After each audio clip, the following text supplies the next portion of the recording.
Greater Hyderabad నగర వాసులు హైడ్రా అంటేనే వణికిపోతున్నారు. వారాంతాలు వస్తే చాలు హైడ్రా అధికారులు బుల్డోజర్లకు పని చెప్తున్నారు. ఆక్రమణల పేరుతో పెద్దలను వదిలి పేదలపై ప్రతాపం చూపిస్తున్నారు. కోట్లు విలువ చేసే భవంతులను వదిలి పూరి గుడిసెలు రేకుల ఇండ్లను నేలమట్టం చేస్తున్నారు.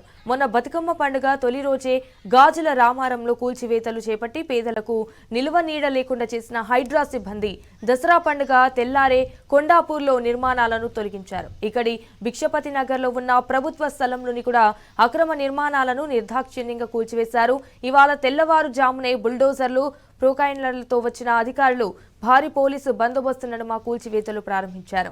కూల్చివేతల వద్దకు మీడియాను కూడా అనుమతించలేదు. 2 కిలోమీటర్ల దూరంలోనే మీడియాను స్థానికులను అడ్డుకున్నారు.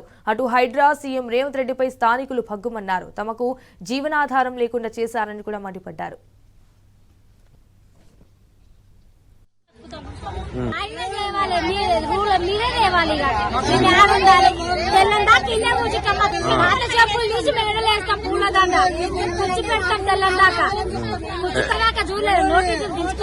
కొత్త చెంపుల దాన్ని వేసి కూర్చోబెడతాం. ఇదే ఉంటే మా పొట్ట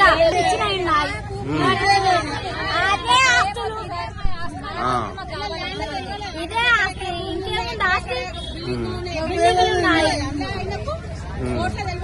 ఇది జైపోయి అంతా మీకు కోట్లకేం రాలేదా?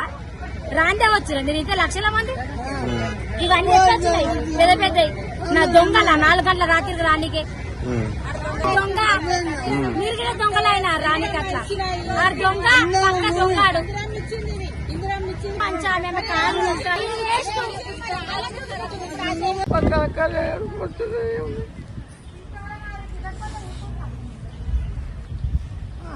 ఎంత బాధపడ్డామో దేవుడా. ఎక్కడున్నావా తల్లి? ఎల్లమ్మా తల్లి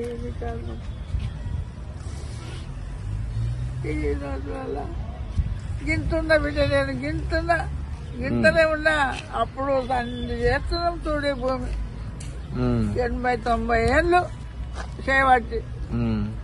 ఇప్పుడు మమ్మల్ని ఆగమాగం చేయబట్టి పిల్లలు పెళ్లిళ్ళకు ఉన్నారు. ఇండ్లు లేవు, రేకులు ఇండ్లు. ఏం చెయ్యాలి? మేము ఎక్కడ పోవాలి? అదేమంటా 2 చోట్ల వేస్తాం. ఆయనకు 2 వేస్తాం. ఇందిరామ్మ ఇచ్చింది మాకు. ఆపరేషన్లు మా భూముల మీద పడ్డాడు. మా అయ్యలు ఆపరేషన్ చేసుకున్నారు. ఆపరేషన్లు శరీరాలకు పిల్లలు పుట్టొద్దని ఆపరేషన్